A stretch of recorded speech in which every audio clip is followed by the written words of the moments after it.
On ne va pas beaucoup parler d'Apple dans ce numéro 25 des Techno. On a déjà bien parlé Apple cette semaine avec la keynote de ce début de semaine. Par contre, il y a plein d'autres choses dans l'actu techno et on en parle tout de suite.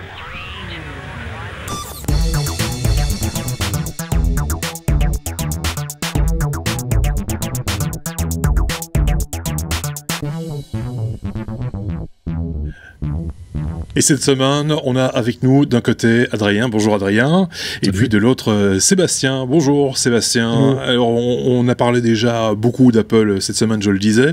Il reste encore quand même un petit peu de choses, enfin une petite chose à raconter, c'est toi qui as épinglé cette information et qui a bien énervé tout le monde, c'est l'Apple Store, enfin iTunes en gros, qui s'est cassé la figure cette semaine. Oui, tout, hein, en fait. Ouais. Et nous, je l'ai pas épinglé pour le plaisir. Nous, ça nous a emmerdé au boulot parce qu'on était on voulait publier une app et on voulait chercher des trucs. Et tu dis, ah, bah, c'est mort. Donc, quand iTunes claque, iTunes claque, ça sous-entend que tu installes plus d'applications, que tu mets plus à jour d'applications, que tu peux mourir aussi pour avoir accès au MP3, machin, enfin tout ce qui est musique, tout ça a disparu.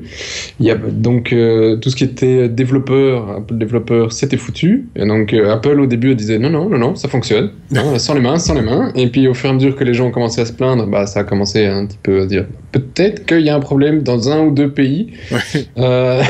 Au final, c'était surtout l'Australie et toute l'Europe. L'Europe était complètement HS. Ouais. Ça a quand même pris de longues heures pour réparer le truc, hein, quasi toute la journée. Et puis, pour couronner le tout, de toute façon, si tu voulais te plaindre chez Apple, le Apple Support était de toute façon down aussi. Ouais. Bon, on m'a dit que c'était réparé relativement rapidement. C'était un problème de DNS, et c'est ça, en fait, la propagation de DNS qui a pris un certain temps, en fait. Et selon le pays, effectivement, ça allait plus vite que d'autres. Et moi-même, je l'ai constaté, il a suffi de faire un refresh pour qu'effectivement, la connexion reprenne de plus belle, mais bon, voilà. Ouais, malheureusement, ils ne savent pas écrire à tout le monde pour dire faites un flush cache de votre DNS, hein, ça c'est mort, quoi. Donc, mais en plus c'était un DNS interne, donc a priori si tu pouvais faire un flush. Ouais, normalement ça nous impacte pas trop non plus. Enfin, je sais pas si l'explication était réelle ou pas. En tout cas, c'est vrai que c'était impactant. Voilà, ils n'allaient pas dire qu'ils avaient trébuché dans le câble, au pire. Hein, mais au lendemain d'un lancement énorme, ça fait toujours pas très bon quand même. Non, c'est pas très malin, effectivement. Tout ça nous rappelle évidemment que tout ça semble un petit peu toujours fragile et que ça tient des fois effectivement à peu de choses, techniquement ça doit être relativement complexe à gérer, hein, il faut le reconnaître, mais quand même, ça, quand on voit le nombre de personnes qui ont été impactées par ça, ça peut être très problématique à terme. Il va falloir vraiment se blinder, quoi, se protéger au maximum. Ouais, ça l'est, donc s'il y a des entreprises qui dépendent de ça, tu peux imaginer pas mal de problèmes dans beaucoup. Nous, effectivement, en tant qu'entreprise, on a eu quelques problèmes, on attend quelques heures, c'est pas dramatique, mais quand même, faut pas que ça dure trop longtemps, et donc si tu te dis que tu es vite dépendant, que tu ne l'es pas avec d'autres technos, je ramasse toujours la même chose, mais tu ne l'es pas avec un Android, tu es en entreprise, tu vas pouvoir déployer sur ton Android sans te poser de questions. T'es en train de développer sur un iPad. À chaque fois que tu installes ton truc, il vérifie chez Apple que tu peux installer ton logiciel que tu as fait avec tes petites mains sur ton propre iPad avec ton propre PC. Donc voilà, quoi. Ça devient vite désagréable si tout est bloqué chez eux. Souhaitons que tout cela s'arrange. Pour moi, ça ne risque pas de s'arranger. On va vers une concentration. Tu as des Facebook, tu as des Google, t'as des Apple, et quand il y en a un qui claque, t'es mal barré. Tout à fait. On quitte le monde d'Apple, hein, je pense que voilà, ça c'est fait. Pour parler du monde de Google, on a épinglé tous, je pense, cette semaine quelques infos concernant Google ou apparentés. Toi, Seb, par exemple, c'est la firme Arcos qui lance quelque part le Red One.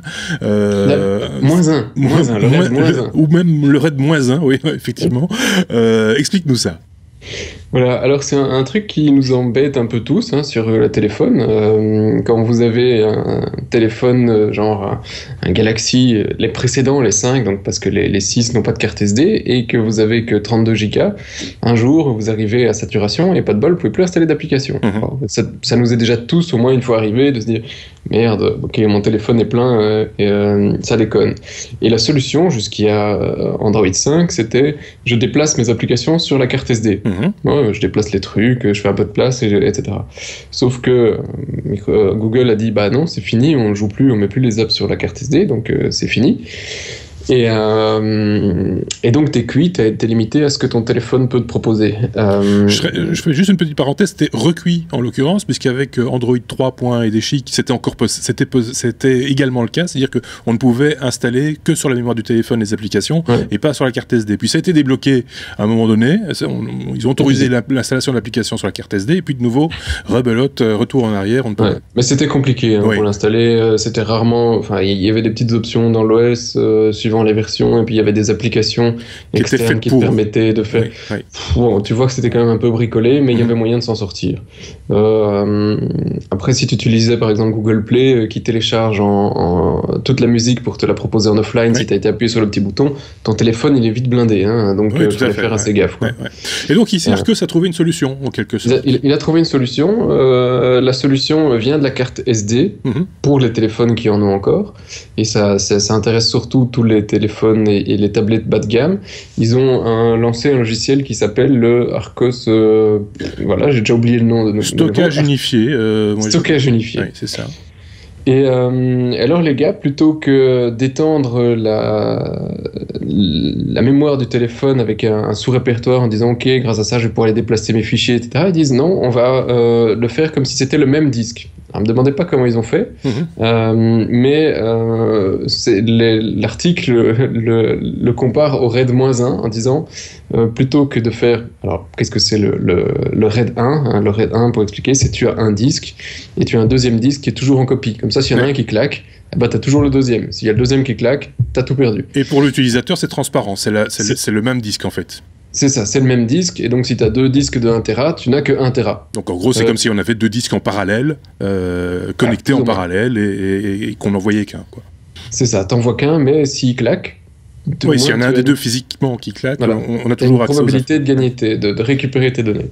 Donc ça, c'est le principe du RAID 1, et ici, Arcos a dit non, on va allonger le disque comme s'il n'en faisait que un. Donc s'il y en a un des deux qui claque, bah t'es claqué. Il y a tout qui claque. Mais sur des appareils bas de gamme, bah écoute, tu peux espérer pouvoir rajouter 32 ou 254 gigas. C'est pas mal, c'est pas idiot. Faut voir si c'est utilisable en pratique. J'ai vu qu'il y avait aussi une gamme d'accessoires Arcos du coup avec des connecteurs, etc. Pour alors c'est pas très clair. Hein. Chez eux, c'est un petit peu fouillis. Ça devrait être transparent pour l'utilisateur. C'est tellement transparent qu'on n'y voit plus rien. En fait, qui permettait de se faire une sauvegarde de cette manière-là également sur une carte, même si l'appareil n'a pas de port SD, enfin des accessoires divers et variés. Adrien, peut-être un commentaire sur cette technique hautement technologique? Mais moi je suis aussi curieux par rapport à comment ça a été mis en place le système. Maintenant c'est du Linux qui est quand même derrière, donc à mon avis ils ont peut-être dû utiliser une astuce au niveau Linux pour justement faire le pont entre les deux.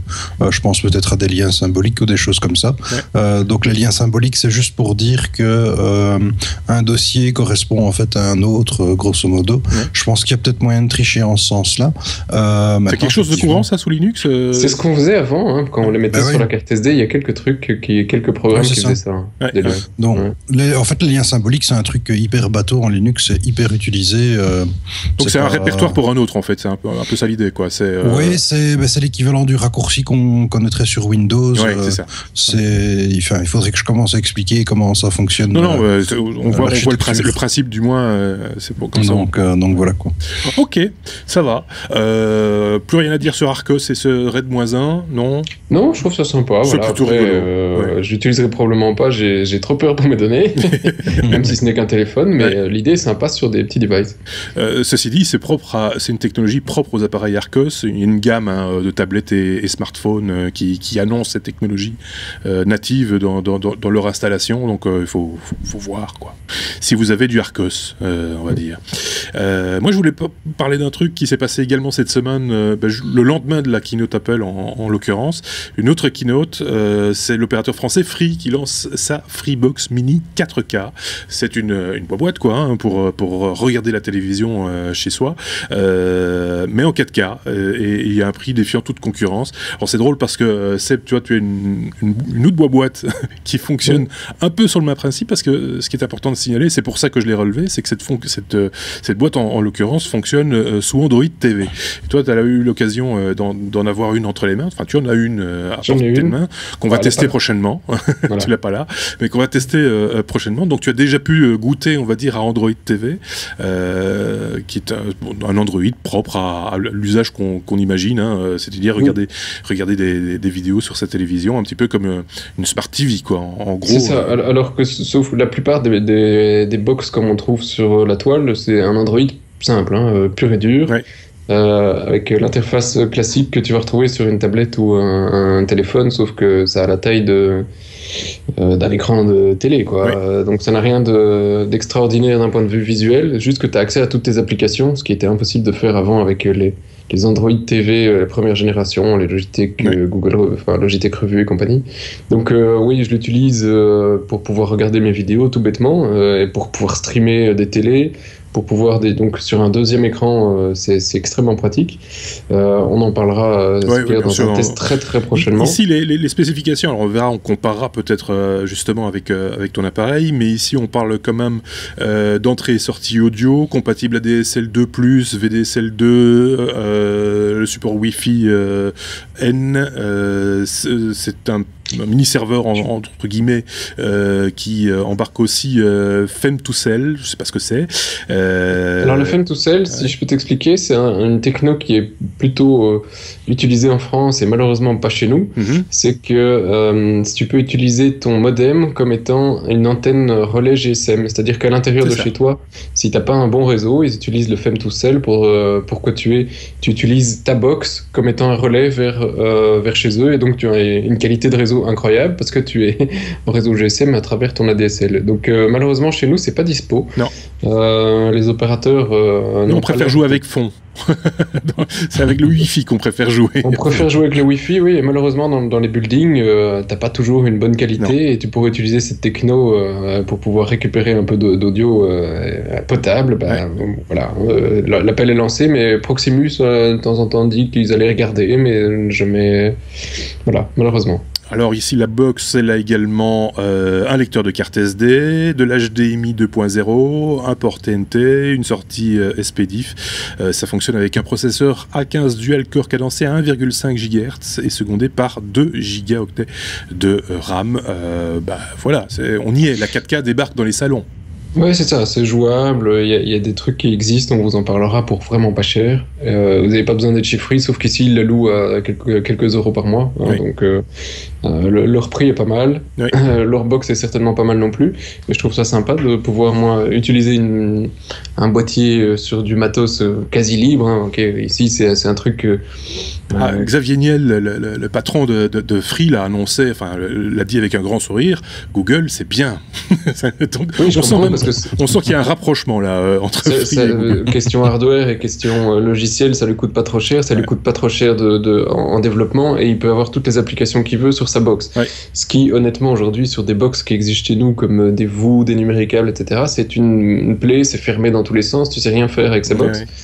Même si certaines comme celle de numéricable, c'est des interfaces en HTML5, tu peux danser sur ta tête, t'as pas moyen que pour une partie tierce d'aller créer des applications pour chez eux.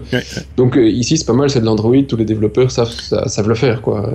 Et après il faut juste le OK de Free. Pour rappel, pour tous ceux qui en douteraient encore, le 4K c'est 3840 pixels sur 2160.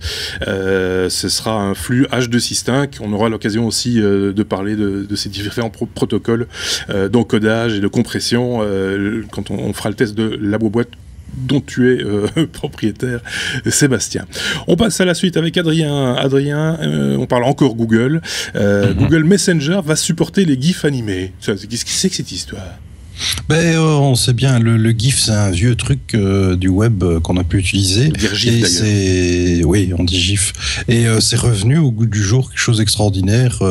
On l'utilise, on n'arrête pas.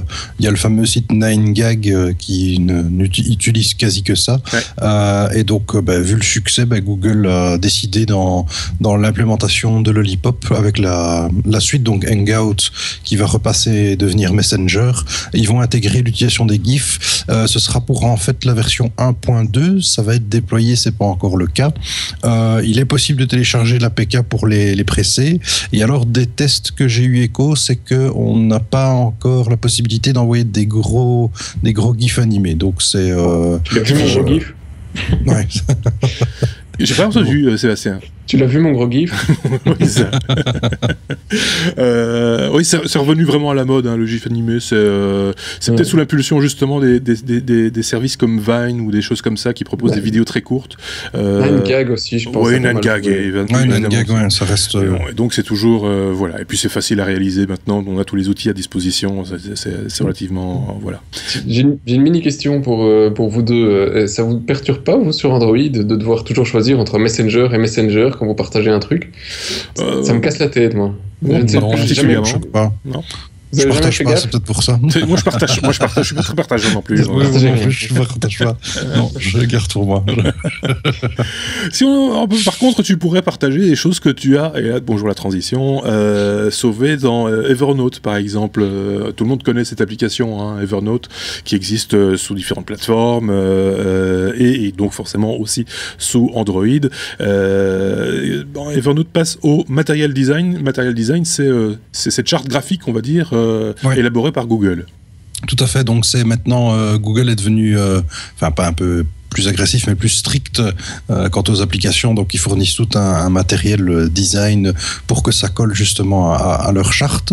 La mise à jour a été faite chez Evernote et ça c'est assez sympa. Donc ils avaient déjà fait une transition douce et ils ont aussi profité parce que les règles n'étaient pas très explicites, donc ils se sont largement inspirés du matériel design, mais ils ont quand même modifier pas mal de choses. J'ai testé l'application, c'est assez sympa parce que si on a un habitué de Gmail ou des choses comme ça, on se retrouve vraiment avec des interfaces assez similaires en Lollipop et ça marche vraiment bien. L'édition de documents a été améliorée, la police du caractère changée aussi. Ils ont gardé leur code de couleur bien évidemment avec le vert et sinon ça reste du Evernote. Je trouvais ça assez sympa comme news parce que l'appli est chouette déjà en tant que tel. Oui, bien sûr. Et puis ils sont de plus en plus nombreux à changer leur fusil d'épaule et aller vers le sens dans lequel Google veut que les choses évoluent. Et ça unifie en quelques mots, hein, enfin en quelque sorte, ça unifie un petit peu le design, ce qui fait que c'est un petit peu moins perturbant des fois, parce que c'est vrai que il y a eu des dérives sous Android où ça ressemblait un petit peu, il y a peut-être trop de laxisme à un moment donné qui a fait que les applications étaient un peu foutraques, il faut bien le reconnaître ici. Par exemple, sur le S5, moi j'ai un 5 avec Lollipop. Oui. La mise à jour, j'étais un petit peu déçu au niveau des performances. Mais quand je parle des performances, c'est vraiment la réactivité. Sinon, le design m'a vraiment bien plu. C'est vraiment beaucoup plus unifié. C'est assez chouette, quoi. Bon, effectivement, on peut se poser des questions à se dire, c'est quoi cette politique de Google de d'abord fournir un système où on peut faire ce qu'on veut et puis tout doucement, on est en train de restreindre les droits. Oui. C'est effectivement, ça prête à pas à confusion, mais ça permet de nous... Enfin, on se pose des questions quand même. Ouais. Ils jouent la carte du libre en Android, machin chouette, et puis ensuite on se rend compte que le code libre est en train de diminuer tellement que c'est... Il n'y a plus grand-chose de libre dedans. C'est ça, moi je me rappelle, on avait le débat, c'est mieux Android que Apple. Maintenant, le débat, il n'y a plus de différence, quoi. C'est vraiment une question de produit. D'ailleurs, il y a tellement peu de différence que même au niveau approche du public et approche du client, ça se rejoint énormément, puisque Google a lancé son magasin d'appareils Android en ligne. Tout à fait. Ils ont profité de la sortie du Chrome Pixel en fait pour lancer le magasin. Ça a été plus ou moins discret. C'est juste que le magasin Play Store en fait maintenant renvoie, enfin le Play Store pour les devices physiques renvoie directement maintenant sur cette page qui est le store.google.com. Et en fait là on va retrouver toute une série de produits. Alors selon le pays, vous allez aller sur le site, vous n'aurez pas la même chose, mais sinon c'est prévu de vendre les téléphones, enfin toute la gamme des Nexus du 5 au 9, tout ce qui est Android Wear. Alors là, pas uniquement des marques qui leur appartiennent, mais par exemple, plein de constructeurs sont disponibles. J'ai vu le thermostat Nest aussi est disponible, et les fameux Chromecast à ce niveau-là. On imagine qu'ils vont rajouter des watch, des montres Google, Android Wear, etc. Tout à fait. Ce sont des choses qui vont venir sur... Ils ont une gamme, finalement. C'est pas tout à fait idiot de prévoir un store de cet acabit. C'est vrai qu'il y avait ça déjà dans le Play Store au départ et que voilà, c'était un petit peu caché. On n'y allait pas spontanément, on va dire. C'est ça. Et le Chromebook n'est pas disponible en Europe. Moi, je ne l'ai pas vu dans le magasin. Et alors, pour info, je ne sais pas si ça va être, si c'est juste temporaire, mais actuellement, en tous les cas, tout achat sur ce magasin-là, en fait, les frais de livraison sont offerts. Bravo pour la petite promo. Voilà. À propos du Chromebook, il y en a un qui a été annoncé le lendemain du nouveau netbook laptop Apple. Oui, avec USB-C aussi. D'ailleurs. Avec de l'USB-C aussi. Voilà, donc ça suit chez tout le monde. C'était juste à quelques jours d'intervalle, ils se sont suivis. Et c'est d'ailleurs en même temps. Et c'est marrant parce que notre intervention lundi soir disait, moi en tout cas j'étais content de l'arrivée de la concurrence de l'Apple Watch pour tout ce qui était périphérique Google Wear, et je trouvais la fonctionnalité Wi-Fi sympa, je sais pas si vous vous en souvenez, et ça a été lancé le lendemain pour Google. Il dit ok, l'update arrive, c'est possible. Voilà. En tout cas sur les devices qui possèdent la puce Wi-Fi, ce qui n'est pas le cas de tous, mais en tout cas au niveau software c'était prévu, c'était juste une question de mise à jour, et c'était juste pas encore développé. C'était juste pas encore poussé, voilà. Et du coup, ça a un petit peu précipité les choses, à mon avis, cette histoire-là. Tiens, on reste chez Google, et c'est vrai qu'ils font de plus en plus comme Apple, vraiment. Ouais, c'est vraiment ça. Après l'Apple Store et ici la plateforme dont tu nous parlais, il y a également les magasins physiques. Et là, Google lance sa première boutique physique à Londres. Tout à fait. Donc en fait, ça se passe. C'est un espace dédié dans le magasin Currys PC World, et donc en fait, c'est vraiment, ils sont vraiment en train de copier Apple. C'est la boutique aux couleurs de Google avec le matériel Google, les gentils petits employés. Les gentils petits employés aux couleurs de Google pour aider les clients qui veulent obtenir des produits Google. Alors il y a une petite extraction de phare pour cette première boutique, c'est qu'en fait il y a un écran tactile géant qui fait un petit peu. Donc voilà, ils font comme tout le monde. Et alors pour info, on ne sait jamais si vous allez à Londres, ça se situe du côté d'Oxford Street. Donc c'est Currys PC World et ils ont leur petit espace dédié. Je dis ils ont de belles tables parce que c'était la cerise sur le gâteau lors de la présentation Apple. C'est que tout le monde avait repéré qu'il y avait des nouvelles tables dans les Apple Store. Bref, fermons la page Google. Parlons un peu sécurité avec Seb. WhatsApp qui bannit à tour de bras des utilisateurs. Qu'est-ce que c'est que cette histoire ? Ils virent les gens donc. Carrément quoi. Ouais. C'est dingue hein. Dingue, incroyable. Ah voilà, ils ont trop de gens. Voilà. Merci Romain. Bon, on n'en a jamais parlé, mais c'est vrai que WhatsApp a toujours eu une tendance d'être assez fermé, donc il y a pas mal de... Pour tout ce qui est messagerie instantanée, il y a pas mal de trucs libres comme des Pidgin et compagnie qui te permettent d'aller un peu sur tous les réseaux sans te casser la tête, avec un seul client, quoi, sous-entendu. WhatsApp, on peut oublier. Et il n'y avait aucun moyen de se connecter avec autre chose, normalement, officiellement. Pas d'API, mais il y a quelques personnes qui se sont dit, ok, moi je vais faire une petite application autre que celle de WhatsApp parce que l'interface me plaît pas ou que je préférerais voir envoyer des vidéos plus longues parce qu'ils ont des restrictions au niveau de WhatsApp directement, mais apparemment il y a quand même moyen de les faire passer les vidéos plus longues. Donc il y avait quelques clones qui existaient. Alors à chaque fois WhatsApp a décidé de bannir les gens à coup de 24 heures en disant t'as utilisé un clone, je t'ai vu, tu dégages. Et donc bon voilà, là, tu reviens la queue entre les jambes sur le service WhatsApp. Sauf que là, comme le phénomène prend un petit peu trop d'ampleur à leur goût, ils ont décidé de bannir les gens à vie. Ah oui. Donc voilà, si tu utilises un client non officiel, eh bien WhatsApp c'est fini pour toi. Et comme WhatsApp c'est lié à ton numéro de téléphone, WhatsApp c'est fini à vie. Oui, enfin tant qu'on garde le même numéro de téléphone. Si on... Oui, mais bon, je vais pas changer de numéro de téléphone pour aller sur WhatsApp. Je pense que je suis plutôt un doigt d'honneur. C'est un petit peu trash, je trouve, comme politique vis-à-vis de leurs consommateurs, plutôt que de répondre aux besoins qu'ils ont et qu'ils vont chercher dans d'autres applications.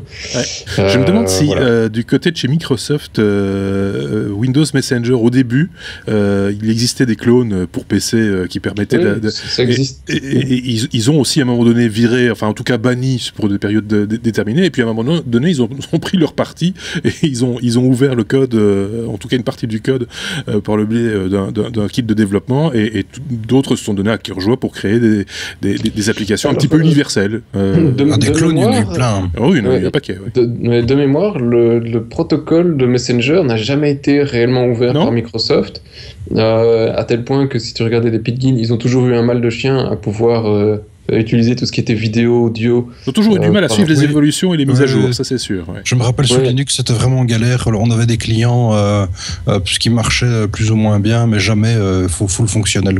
Ça dépannait pour chatter, mais ça s'arrêtait là. On avait AMSN à l'époque qui permettait vraiment de dépanner le truc. Tout à fait, mais ça s'arrêtait là. Mais bon, de toute façon, le problème est réglé pour eux, ils ont tué Messenger. Donc là, là c'était clair et net. Si c'est comme ça, on ferme. Voilà, ici, je trouvais ça vraiment pas cool. Donc, déjà que je l'utilise pas beaucoup, allez, il faut encore une ou deux nouvelles comme ça, et je pense que WhatsApp dégagera de mon téléphone, parce que j'ai pas envie non plus de mecs qui me font la morale sur ce que j'utilise ou pas comme application pour aller sur un réseau.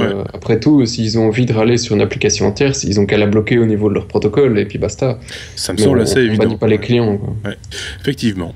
Ou alors on attaque les gens qui créent des clones, ou enfin il y a certainement d'autres manières d'agir. Ils peuvent le bloquer. Microsoft l'a fait des dizaines de fois en changeant les petits trucs dans leur protocole pour bloquer tous les autres. Voilà, c'est possible, quoi. Toute autre chose, on parle paiement mobile. Le paiement mobile, alors c'est un petit peu... On parle du paiement mobile aujourd'hui, comme on parlait du paiement sur Internet il y a encore 5 ou 7 ans. Le paiement mobile n'a pas encore la cote. Oh, c'est pas bien. C'est un peu ça, quoi. Attention. Le paiement mobile. Oh, danger. C'est un constat.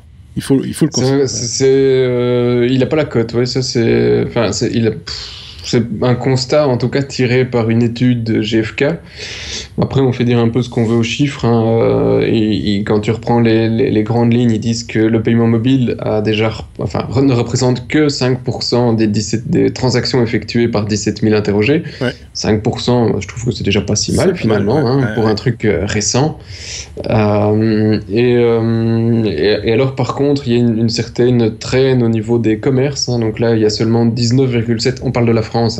Et ils ont que 20% des points de vente qui sont connectés avec des trucs mobiles. Et là, c'est vrai qu'aujourd'hui, je sais pas si vous faites attention quand vous allez acheter dans un magasin, mais j'ai rarement vu des visuels qui pouvaient me dire, OK, ici, tu peux payer avec un téléphone mobile. Donc moi, c'est vrai que ça manque un petit peu le fait... Moi, c'est peut-être là le nœud du problème, en fait. C'est pas tellement le client qui a peur d'utiliser son téléphone pour payer. Je pense que la problématique, elle est beaucoup plus bête que ça. C'est que les commerçants ont de plus en plus de sollicitations de systèmes différents dans lesquels eux doivent investir pour offrir ce service à leurs clients, et qu'à un moment donné ils peuvent plus. Non, il y en a beaucoup. Il y a Secure qui débarque en Belgique, qui fait pas mal de trucs. Il y a beaucoup de services, et historiquement en Belgique on paye avec Bancontact et puis quelques-uns avec Visa, mais voilà, majoritairement ça reste du Bancontact. Donc apparemment les jeunes sont très frustrés en France, 41% de jeunes qui seraient très frustrés de ne pouvoir l'utiliser, le paiement mobile. C'est vrai que parfois ça pourrait être intéressant, pour payer un parking ou que c'est vrai que ça pourrait être intéressant. Pour du micro-paiement, oui. Pour du micro-paiement, mais voilà. Moi je trouve qu'on joue un peu trop pour le moment la carte de attention, c'est pas bien, c'est dangereux le paiement mobile, on va pouvoir voler vos données parce que ça va passer dans l'air entre votre téléphone et le terminal. Sauf que entre le téléphone et le terminal c'est crypté, alors que sur ta carte de banque ça l'est pas. Oui, c'est ça. Voilà, il y a un peu de la presse aussi qui fait. Oui, c'est ça. Il y a un peu. Je pense que c'est un ensemble de choses qui, en ayant quand même, je le répète, en gardant à l'esprit que c'est encore le commerçant qui investit ou pas dans une technologie, et c'est lui qui porte un peu sur ses épaules le poids d'une technologie, de l'évolution de la technologie, il me semble. Je pense qu'au niveau des terminaux qu'ils utilisent maintenant, peut-être qu'effectivement ils doivent payer un petit truc supplémentaire au moment de l'achat du terminal, mais après, comme tu passes chez les mêmes acquéreurs, c'est-à-dire Visa, Mastercard, je pense pas que les frais soient différents d'un paiement classique. Et alors pour la petite histoire, effectivement, à chaque fois, la presse pour le moment ça donne à cœur joie quand tu as des piratages de tout ce qui est Apple Pay, parce que on a dit il y en a eu une grande histoire qu'on a vue dans les journaux belges, ouais. Apple Pay piraté en titre, et en fait quand tu grattes derrière, Apple Pay n'est absolument pas piraté, le système fonctionne parfaitement. Sauf qu'il y a des personnes qui ont abusé de certaines banques qui ne contrôlaient pas suffisamment les données des consommateurs et qui disent ouais tu veux utiliser la carte, vas-y.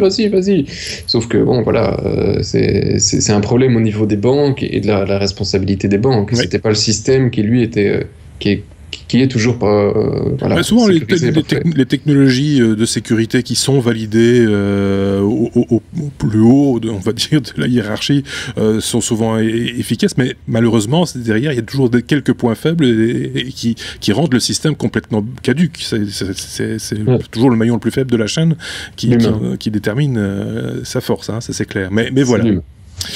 Qu'est-ce qu'on pourrait dire d'autre? On va passer à la suite peut-être et parler un peu web, toujours avec Seb.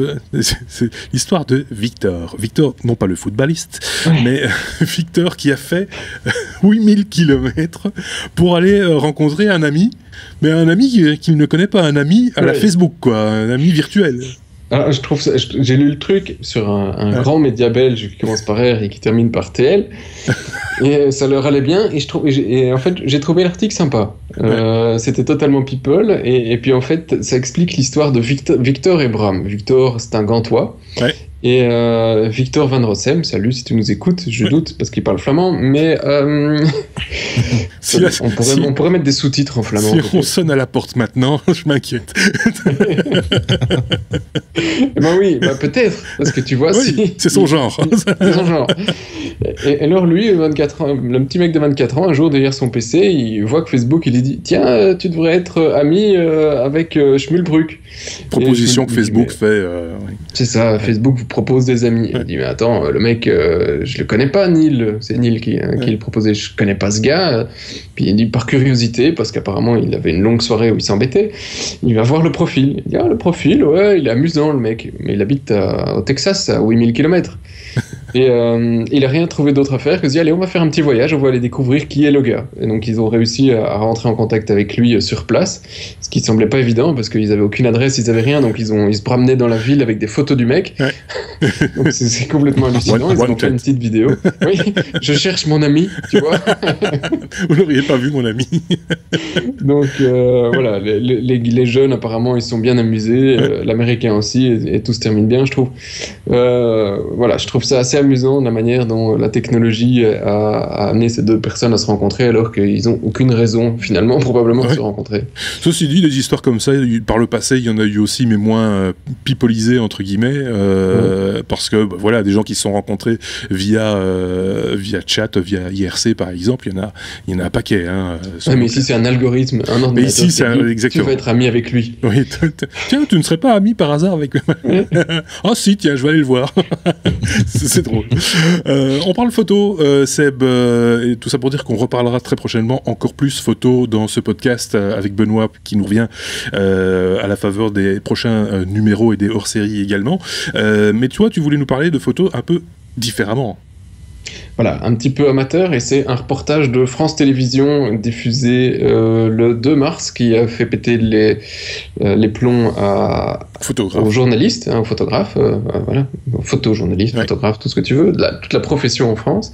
Alors là, j'aurais bien aimé avoir justement l'avis de Benoît, je suis sûr qu'on ne se serait pas entendu là-dessus, parce que en fait, il y a eu donc le reportage qui expliquait comment des amateurs se faisaient rémunérer pour leurs photos, parce parce qu'ils se faisaient contacter, ils sont contactés par des marques, parce qu'ils ont fait, dans les illustrations, on montre des photos de Lego, etc. Et donc les marques utilisent ces photos sur leur site, sur leur fanpage, et en récompense de ça, ils donnent des cadeaux ou de l'argent, mais très souvent d'ailleurs par le biais d'Instagram. Faut le préciser, c'est-à-dire en gros c'est un petit peu le même principe que le tweet rémunéré, hein. Tiens, vous feriez pas une photo de notre produit sur une plage sous le soleil, puisque vous êtes sur une plage au soleil, et tu fais la photo, tu la mets sur Instagram, et voilà, tu fais du business de photographe sans être photographe. C'est ça. Alors, le fait est que ces personnes sont rémunérées pour la photo. Alors jusque-là, monsieur tout le monde, il se dit, bah oui, bon, rien de problématique. Sauf qu'en France, comme en Belgique, si je ne m'abuse, la profession est protégée, et donc on ne peut pas vendre nos petites photos et en faire une activité professionnelle. J'ai un doute là-dessus. J'ai un petit doute. En France, en tout cas, no way. Et en Belgique, si je me souviens bien, je pense que c'était pas possible, ou alors elle a été libéralisée, mais il y a pas longtemps. Non, je sais que des particuliers ont eu l'occasion de vendre, parce qu'ils étaient là au bon moment à un certain endroit, ont eu l'opportunité de vendre leurs photos à des médias de presse écrite, par exemple, qui étaient intéressés par ces clichés. C'était le cas également avec des vidéos, hein, si on parle de visuels. De particuliers qui ont eu l'opportunité, entre guillemets, des fois un petit peu malsaine, de vendre leurs œuvres, entre guillemets. J'étais en train de rechercher, malheureusement là en 2 minutes j'arrive pas à le retrouver. Peut-être que quelqu'un qui nous écoute pourrait nous renseigner, parce que voilà, je suis pas non plus juriste, mais si cette profession est toujours réglementée en France au point parce que les syndicats ont crié au scandale, les syndicats des photographes, j'ai dit pourquoi les journalistes, ils ont crié au scandale parce qu'ils disent voilà, il y a que nous qui pouvons, c'est notre job. Voilà quoi, je pense qu'aujourd'hui, de la même manière qu'on a Uber où il y a une concurrence entre taximens et personnes qui sont juste à côté et qui peuvent être... J'ai fait ce rapprochement là aussi, en voyant cette info, j'ai fait le même rapprochement en me disant, il y a des choses qui évoluent dans notre monde. Il est temps quoi. C'est assez comique l'aspect technologique avec des sites comme Uber, parce que c'est des phénomènes qui dans certaines cultures se sont faits naturellement. Oui, et il n'y a même pas d'Uber, parce que, je pense à ça parce que j'y suis allé il n'y a pas longtemps, mais par exemple au Maroc, la réglementation, on ferme un peu les yeux sur tout ce qui est travail en noir, façon de parler, puisque économiquement c'est pas non plus facile pour tout le monde. Il y a des gens qui s'improvisent, par exemple, il y a un peu partout, par exemple dans Casablanca, capitale économique, il y a un peu partout des gars avec des petites vestes fluo qui passent leur journée à aider les gens à se garer pour récupérer un petit peu de monnaie, de choses comme ça. Ici c'est quand même très différent. On parle quand même de choses qui sont issues. Enfin, c'est pas la crise qui est à l'origine de ça. C'est la technologie qui est à l'origine de ces nouveaux jobs ou ces nouvelles manières de fonctionner, et au détriment de professions effectivement, mais qui sont peut-être, je vais pas dire obsolètes, mais parce que ça reste des professionnels et ils feront certainement toujours de plus belles photos que nous. Il faut le reconnaître. Mais voilà, le marché évolue aussi à la faveur de ces moyens technologiques qui sont mis à disposition de tout un chacun. C'est ça, il y a plein de professions qui avec l'arrivée de la toile, ont souffert. Il y en a une autre auquel on pense pas tout de suite, mais le secteur du porno a énormément souffert avec la toile. Ça voilà, c'est vrai. Alors, tout à fait. C'est pas une blague. Hein. Non, bien sûr. Ils ont tous dégusté. La photo, écoute, pour moi, si je me souviens de l'histoire, c'était protégé au moment où tu avais le mec qui développait dans sa petite cave avec tous les produits chimiques. Oui. Est-ce que ça a encore son sens aujourd'hui? Si ça l'est, en tout cas en France, je trouve que non. Et il y a probablement d'autres professions qui aujourd'hui pourraient être mieux desservies pour le consommateur en étant un peu plus libre. Après, il faut respecter le cadre légal, que si le mec gagne de l'argent, il doit le déclarer, ses impôts, etc. etc. Donc, moi, je pense que dès le moment où c'est un job, voilà, on touche de l'argent, on le fait soit en pigiste, en tant qu'indépendant éventuellement, ou peu importe. tout ça rentre dans le cadre d'une réglementation qui est celle du travail, tout simplement. Pour le reste, après, la protection d'une profession plus qu'une autre, c'est clair que j'espère que la profession de chirurgien sera toujours protégée. Si tu pensais la même chose, je dis médecin, j'espère qu'on va encore attendre un peu, dentiste aussi, tu vois, le médecin qui a appris par correspondance ou sur Internet. J'ai lu un livre ce matin sur la dentisterie, alors... Non mais voilà, ici on parle de photographie, oui, je peux comprendre la profession et je peux comprendre aussi l'évolution des choses. Si vous avez une opinion sur ce sujet, n'hésitez pas, hein, c'est fait aussi pour ça, les commentaires en dessous de la vidéo ou sur le blog, que ce soit informaticien.be ou sur lestechno.be. Voilà, on déchiffrera vos commentaires. Et on décryptera. Je ne sais pas encore. De quoi peut-on parler encore? De Facebook, le temps passe, hein, les amis. Facebook qui bosse avec Intel pour augmenter ses performances, Seb. Oui, alors c'est une mini news, mais Intel a annoncé quelques nouveautés au niveau des processeurs Xeon cette semaine. Bon, les processeurs Xeon, ça intéresse peu de monde probablement en Belgique parce que c'est surtout orienté serveur. Hein. Dans vos machines, vous n'avez pas d'Xeon parce que ça consomme un petit peu de courant. Hein. Mais Facebook a donc travaillé avec Intel pour pouvoir réduire la place qui était utilisée par les serveurs à base de Xeon, réduire aussi au niveau consommation. Et grâce à cette réduction de consommation, Facebook annonce avoir déjà économisé plus de 2 milliards de dollars, hein, donc c'est pas ridicule. Non. Et alors, si on voit sur les photos, pour ceux qui ont la vidéo, ils réussissent à faire des machines sur des espaces qui sont ridicules à base, donc c'est quelques... Voilà quoi, ça a la taille d'un gros smartphone pour une machine à base de Xeon et un peu de RAM, sachant que des boîtes comme Facebook ont essentiellement besoin de processeurs et moins de RAM parce que c'est pas eux, ils sont surtout avec des technos qui mangent de la puissance. Et on en a beaucoup parlé sur leur blog par le passé avec tout ce qu'ils avaient besoin d'optimiser pour PHP, hein, que s'ils passaient en comparaison, s'ils passaient sur de compilés, ils pouvaient réduire quasi 2 fois 20 leur parc de machines. Mais bon, voilà, ils ont préféré rester avec PHP, hein, on dirait rien. Il y a des histoires, ils l'ont compilé, on peut en parler longuement autour d'un café si vous voulez. Mais donc voilà, ici, ce qui est pas mal, c'est que cette techno pourrait être utilisée par d'autres, petites boîtes peut-être, pour pouvoir mettre beaucoup plus de serveurs dans un seul rack serveur, et donc avoir besoin de moins de place pour nos data centers et de beaucoup moins d'énergie. Ça me fait penser au gars qui avait monté un rack complet de Raspberry, je pense, des Raspberry Pi, avec des Lego, qui avait fait ça avec son fiston. Il y avait une vidéo qui est tout à fait charmante. Je sais pas combien il avait mis, une centaine, je pense, plus d'une centaine, l'un derrière l'autre. Ça faisait une machine d'une puissance phénoménale. Ça s'était fait à l'époque aussi avec des PlayStation 3. Oui, exactement. Donc ça se fait assez régulièrement.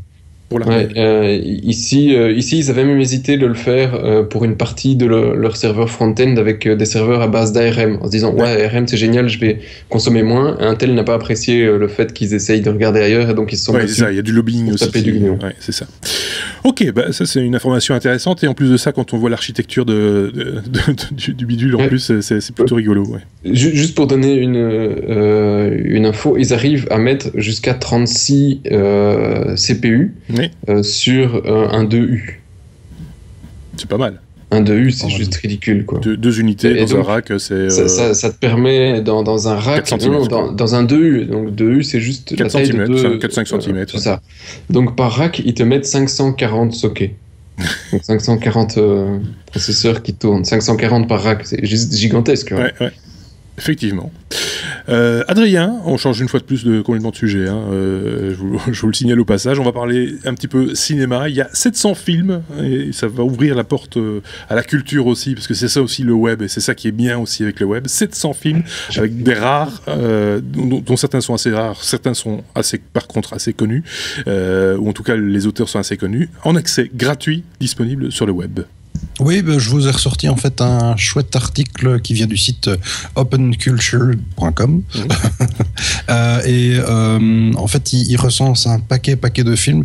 Ce qui est assez chouette en fait, c'est qu'au fur et à mesure du temps, il y a beaucoup d'œuvres qui passent dans le domaine public ou qui sont juste qui deviennent juste gratuites parce que voilà, il n'y a pas de volonté de faire de l'argent quoi.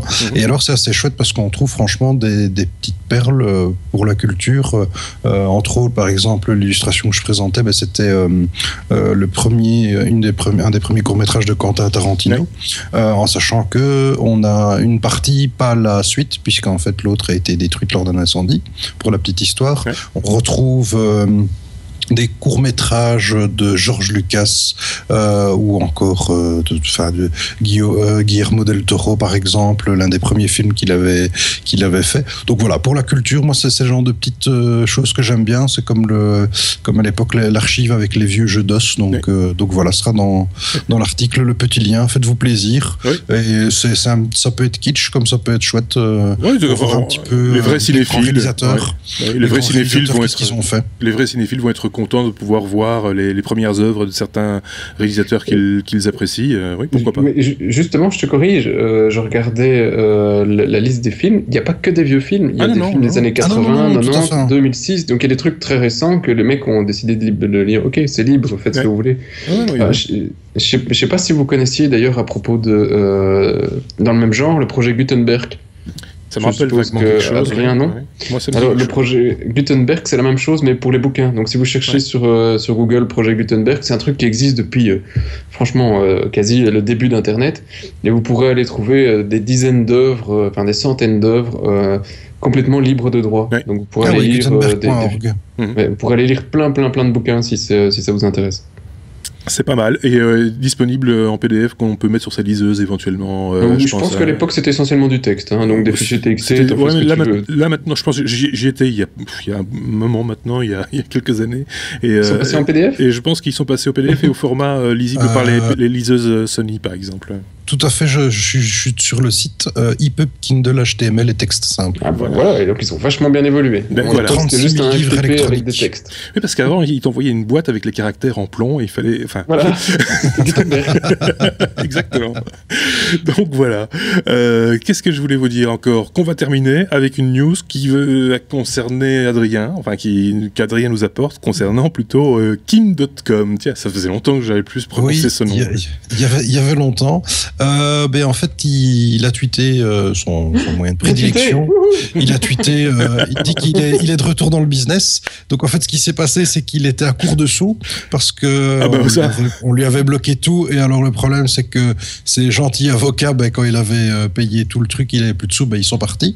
Ce qui s'est passé, c'est que la Cour de Nouvelle-Zélande a débloqué des fonds, donc plus de 700 000 $, et il a récupéré tout plein de frais légaux. Donc en fait, il est reparti, et donc il a annoncé, il s'y remet, et entre autres, il y a un projet que j'avais vu, c'est pas tout à fait récent parce qu'il en avait déjà parlé, c'est le fameux projet du Meganet en fait, qui est le but de transformer, en fait, de faire un nouvel Internet en peer-to-peer, et donc il n'y a pas d'IP, plus de DDoS, plus de piratage possible, et plus de censure aussi forcément. Puisque le but, en fait, c'est de mettre en place une technologie qui devrait être a priori basée dans un premier temps sur les smartphones, puis sur les PC, qui ne ferait en fait que du peer-to-peer, une sorte de toile géante, mais physique, avec les machines de tout à chacun.